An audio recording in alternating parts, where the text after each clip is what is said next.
Hi, അപ്പോൾ നമ്മൾ നമ്മുടെ 10 ഗോൾഡൻ റൂൾസിൻ്റെ ഏറ്റവും ലാസ്റ്റ് പോയിന്റിലേക്ക് വന്നിരിക്കുകയാണ്. That is stay positive. നിങ്ങൾ എപ്പോഴും സ്റ്റേ പോസിറ്റീവ് എന്ന് തന്നെയാണ് ഞാൻ പറയുക. അതിന് കാരണം എന്താണെന്ന് ഞാൻ പറഞ്ഞുതരാം. നമ്മളുടെ ചുറ്റുപാടുകളെല്ലാം നമ്മളെപ്പോഴും നെഗറ്റീവിലേക്ക് കൊണ്ടുപോകാനേ ശ്രമിച്ചുകൊണ്ടിരിക്കുകയുള്ളൂ. നിങ്ങളിപ്പോൾ ഒരു കോമ്പറ്റേറ്റീവ് എക്സാമിന് വേണ്ടി പ്രിപ്പയർ ചെയ്യുന്ന സമയത്ത് ആൾക്കാർക്ക് പല ചോദ്യങ്ങൾ നിങ്ങളുടെ അടുത്ത് ചോദിക്കാനുണ്ടാവും. അതൊന്നും കേൾക്കാതിരിക്കുന്നതാണ് ഏറ്റവും നല്ലത്. ആ ചോദ്യങ്ങൾക്കൊന്നും ഉത്തരം പറയാൻ നിങ്ങൾക്ക് ആവശ്യമില്ല, അതിൻ്റെ ആവശ്യമേ ഇല്ല. പിന്നെ അതേപോലെ തന്നെ മോട്ടിവേറ്റഡ് ആയിട്ടിരിക്കുക. ഇപ്പം എല്ലാ ആൾക്കാരും പറയും, ഇപ്പോൾ കഴിഞ്ഞ ഒരു എക്സാം നടന്ന സമയത്ത് നടന്നൊരു കണക്കായിരുന്നു. അതായത് ടോട്ടൽ സീറ്റ്സിൻ്റെ എണ്ണം. ടോട്ടൽ സീറ്റ്സിൻ്റെ എണ്ണം പറഞ്ഞിട്ട് ഒരു കണക്കുണ്ടായിരുന്നു. എക്സാം എഴുതുന്ന സ്റ്റുഡൻസിൻ്റെ നമ്പർ വെച്ചിട്ട് ഒരു കണക്കുണ്ടായിരുന്നു.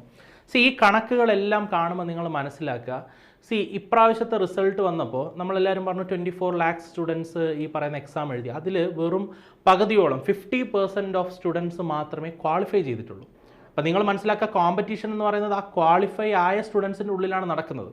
ഇനി പറയുന്ന കാര്യത്തിൽ വേറൊരു കാര്യം, ടോട്ടൽ സീറ്റ്സ് എല്ലാ ആൾക്കാരും പറയുന്നത് MBBS സീറ്റ്സുകളെ പറ്റി മാത്രമാണ്. നമുക്ക് MBBS എന്ന് പറയുന്ന ഒരു കോഴ്സ് മാത്രമല്ല ഈ പറയുന്ന നീറ്റ് എക്സാം വഴി നമുക്ക് ക്വാളിഫൈ ചെയ്തെടുക്കാൻ പറ്റുക. വേറെയും കോഴ്സസ് ഉണ്ട്. എല്ലാവരും പറയും of course the P course എന്ന് പറയുന്നത് MBBS തന്നെയാണ്. പക്ഷേ അതിന് താഴത്തെ കോഴ്സുകൾ നല്ല കോഴ്സുകളാണ്. ഇപ്പോൾ BDS എന്ന് പറയുന്ന കോഴ്സ് ഉണ്ട്, BAMS എന്ന് പറഞ്ഞ കോഴ്സ് ഉണ്ട്, BSMS എന്ന് പറഞ്ഞ കോഴ്സ് ഉണ്ട്, BHMS ഉണ്ട്, BVSC ഉണ്ട്. ഇങ്ങനത്തെ പല കോഴ്സസ് ഉണ്ട്.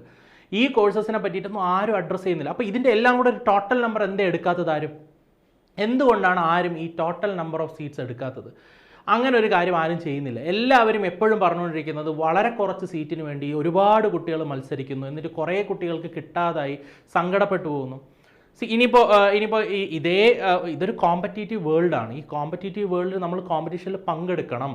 കോമ്പറ്റീഷനിൽ വിന്നേഴ്സ് ആയിട്ടുള്ള ആൾക്കാർക്ക് സീറ്റ് കിട്ടുന്നു, അവർ പഠിക്കുന്നു, അവർ മുന്നോട്ട് പോകുന്നു. ഇതെന്താ സംഭവിക്കുകയെന്ന് വെച്ച് കഴിഞ്ഞാൽ, ഇതിന് വേണ്ടിയിട്ട് പഠിക്കണമെന്ന് ആദ്യമേ ആഗ്രഹിച്ചിരുന്ന കുട്ടികൾക്ക് സംശയങ്ങൾ മനസ്സിൽ ഉണ്ടാവും. അതായത് ഞാൻ പഠിക്കണോ, അല്ലെങ്കിൽ ഞാൻ ഫ്രണ്ടിലോട്ട് പോകണോ? അങ്ങനെ ഒന്നുമില്ല. If you want to study you must study. നിങ്ങൾ പഠിച്ചിരിക്കണം. നിങ്ങൾക്ക് ആഗ്രഹം ഉണ്ടെങ്കിൽ നിങ്ങൾ പഠിക്കുക. ഒരു പ്രാവശ്യം ശ്രമിച്ചു എന്ന് പറഞ്ഞിട്ട് യാതൊരു തെറ്റുമില്ല. പിന്നെ അതിന് വേണ്ടിയിട്ട് എന്ത് ചെയ്യരുത്, സങ്കടപ്പെടരുത്. അതായത് എനിക്ക് അന്ന് പഠിക്കാൻ പറ്റിയില്ലല്ലോ, എനിക്ക് അന്ന് അവസരം ഉണ്ടായിട്ടും എനിക്കത് ചെയ്യാൻ പറ്റിയില്ലല്ലോ എന്നൊരു കുറ്റബോധം നിങ്ങൾക്ക് പിന്നീട് തോന്നരുത്. നിങ്ങൾക്ക് പഠിക്കാൻ താല്പര്യമുണ്ടെങ്കിൽ നിങ്ങൾ പഠിക്കുക. കിട്ടുന്നതും കിട്ടാതിരിക്കുന്നതും നമ്മൾ വർക്ക് ചെയ്യുന്നതിനനുസരിച്ച്, നമ്മളെ കോമ്പറ്റീറ്റേഴ്സിനനുസരിച്ചുമാണ്. ഇപ്പോൾ എന്നെക്കാൾ ബെറ്റർ ആയിട്ട് ഒരാൾ പഠിക്കുകയാണ്, എന്നെക്കാൾ ബെറ്റർ ആയിട്ട് ഒരാൾ പഠിപ്പിക്കുകയാണ് എങ്കിൽ അയാൾ വിൻ ചെയ്യും. അതിന് നമ്മൾ സങ്കടപ്പെട്ടിട്ട് കാര്യമില്ല. കാരണം അയാളുടെ ഹാർഡ് വർക്കും അയാൾ നന്നായിട്ട് പഠിച്ചതുകൊണ്ടാണ് അയാൾക്ക് കിട്ടുന്നത്.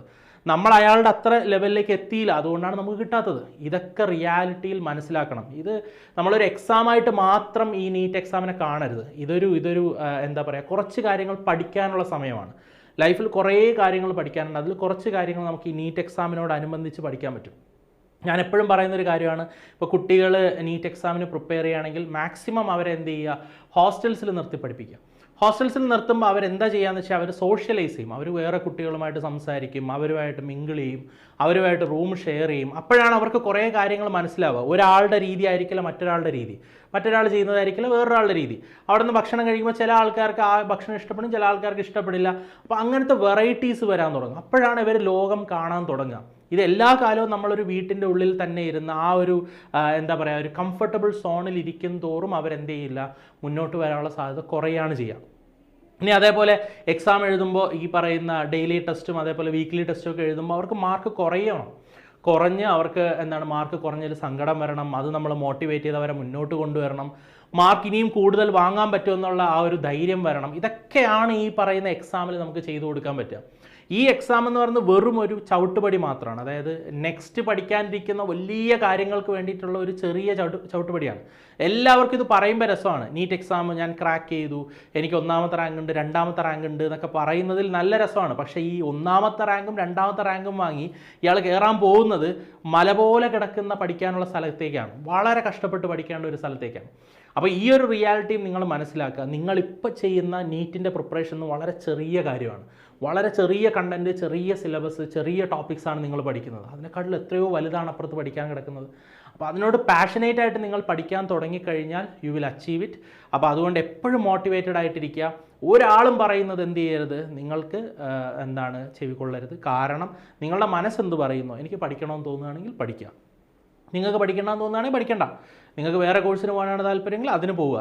ഒരാൾ പറഞ്ഞു എന്നതുകൊണ്ടും അതേപോലെ ചില വീഡിയോസിൽ എന്താ പറയുക ഇത്രയും സീറ്റ്സേ ഉള്ളൂ എന്നൊക്കെ പറയുന്നത് കേട്ടിട്ടുമാണ് നിങ്ങളതിൽ പിന്മാറുന്നതെങ്കിൽ ഞാൻ പറയുന്നു you are taking A wrong decision. എപ്പോഴും മനസ്സിലാക്കുക, ഇപ്പം എല്ലാവരും പറയുന്നത് 1,00,000 സീറ്റ്സ് ഉണ്ട് എന്നാണ്. 1,00,000 സീറ്റ്സ് ഉണ്ട് എന്നാണ്. ഈ 1,00,000 സീറ്റ്സ് അവിടെ വേക്കൻ്റ് ആയിട്ട് കിടക്കുകയാണ്. ആ 1,00,000 സീറ്റ്സിൽ ഒരു സീറ്റിൽ പോലും ഒരാളുടെ പേരും എഴുതി വെച്ചിട്ടില്ല. ഇതിൽ ഈ സീറ്റ് ഇന്ന ആൾക്ക് വേണ്ടിയിട്ടാണ് മാറ്റി വെച്ചിരിക്കണമെന്നില്ല. നിങ്ങൾക്കും അത് അച്ചീവ് ചെയ്യാം. ആർക്ക് വേണോ എടുക്കാൻ പറ്റുന്ന 1,00,000 സീറ്റ്സാണ് ഇവിടെ ഇരിക്കുന്നത്. അക്കോർഡിംഗ് ടു ബാക്കിയുള്ളവർ പറയുന്നത് വെച്ചിട്ടാണ് ഞാൻ പറയുന്നത്. എൻ്റെ കാൽക്കുലേഷൻ അതല്ല, 1,00,000 അല്ല, ഒരുപാട് കോഴ്സസ് ഉണ്ട്, ഒരുപാട് സീറ്റ്സ് ഉണ്ട്. ആ സീറ്റ്സ് ഒന്നും ആർക്കും ഡെഡിക്കേറ്റഡ് അല്ല. So you can achieve it. അപ്പോൾ അതുകൊണ്ട് എപ്പോഴും മോട്ടിവേറ്റഡ് ആയിട്ടിരിക്കുക.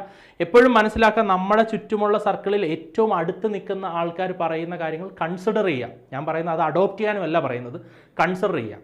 നിങ്ങളുടെ മനസ്സിൽ തോന്നുന്നത് നിങ്ങൾ എന്ത് ചെയ്യുക, പ്രാവർത്തികമാക്കുക. Okay, so that's all. അപ്പോൾ നമ്മുടെ 10 ഗോൾഡൻ റൂൾസിൻ്റെ കാര്യം കഴിഞ്ഞു. ഇനി അടുത്ത ഒരു പോയിന്റുമായിട്ട് നമുക്ക് നെക്സ്റ്റ് ഒരു വീഡിയോയിൽ കാണാം. താങ്ക്